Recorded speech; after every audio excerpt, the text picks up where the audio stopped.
Godda Lok Sabha seat से कांग्रेस द्वारा महागमा विधायक दीपिका पांडे सिंह को प्रत्याशी बनाए जाने के बाद जनता की न्यायालय में जाने से पूर्व दीपिका पांडे सिंह बासुकीनाथ धाम स्थित फौजदारी दरबार पहुंची और फौजदारी बाबा बासुकीनाथ की पूजा अर्चना की। पुरोहितों ने वैदिक मंत्रोच्चार के साथ पूजा संपन्न कराई।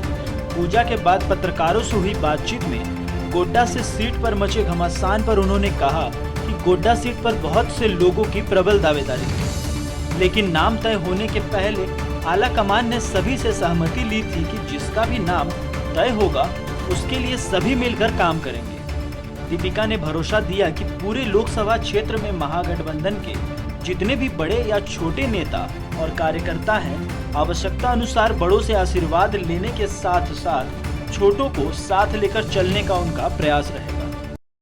देखिए, पार्टी में खास करके गोड्डा सीट पर सभी कोई इसको जानता है और मानता भी है कि बहुत प्रबल प्रत्याशी जो है लोगों की दावेदारी थी। हर कोई अपने अपने में अनूठा था और किसी न किसी मुद्दे पर बहुत ही मजबूत था, लेकिन प्रत्याशी तय होने के पहले भी आला कमान ने जितने भी प्रत्याशी थे उनसे सहमति ली थी कि पार्टी जिनको तय करेगी उसके लिए हम सभी काम करेंगे। और मैं आपको आश्वस्त करती हूँ कि जितने भी हमारे बड़े हैं या फिर जो मुझसे छोटे हैं, पूरे लोकसभा में महागठबंधन के कई नेता कार्यकर्ता जो भी हैं, आवश्यकता अनुरूप मैं उनसे आशीर्वाद भी लूँगी और जो छोटे लोग हैं उन लोगों को मना के अपने साथ ले चलने का काम करेंगे। वहीं गोड्डा लोकसभा में दीपिका पांडे सिंह का मुकाबला भाजपा प्रत्याशी निशिकांत दुबे से है। कांग्रेस द्वारा प्रत्याशी के नाम की घोषणा के पूर्व निशिकांत दुबे का एक बयान आया था।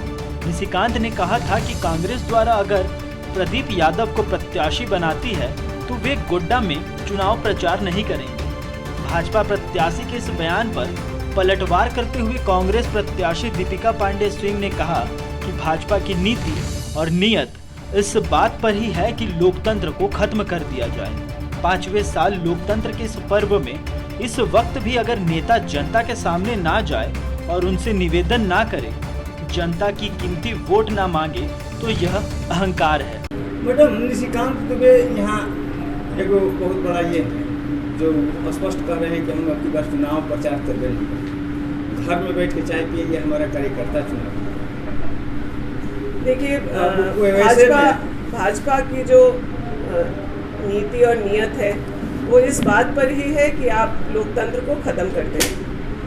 5वें साल लोकतंत्र के इस पर्व में इस वक्त भी अगर नेता जनता के सामने ना जाए और उनसे निवेदन न करे, उनके वोट जो इतना कीमती वोट है उसका आग्रह न करे, तो ये कहीं ना कहीं अहंकार है। और ये जो 400 पार का नारा लगा रहे हैं वो उसी मंशे से है कि जनता के पास कभी जाना ना पड़े। संविधान में वैसे बदलाव वो चाहते हैं जिससे जनता को 5वें साल भी जो हक है अपने नेता को सवाल करने का, अपने दरवाजे पे खड़ा होकर के वोट की मांग करने का, उसको मना कराना चाहते हैं। मैं इस बात से कतई सहमत नहीं हूँ और हमारे पार्टी पूरे महागठबंधन की विचारधारा है कि हम लोग लोकतंत्र को बचा के चलें और संविधान हमारा सबसे महत्वपूर्ण ग्रंथ है। बहरहाल गोड्डा सीट को लेकर खींचातान अब चाहे निशिकांत दुबे की बयानबाजी को लेकर हो या फिर दीपिका सिंह को टिकट मिलने पर, इसका फैसला तो अब 4 जून को ही होगा।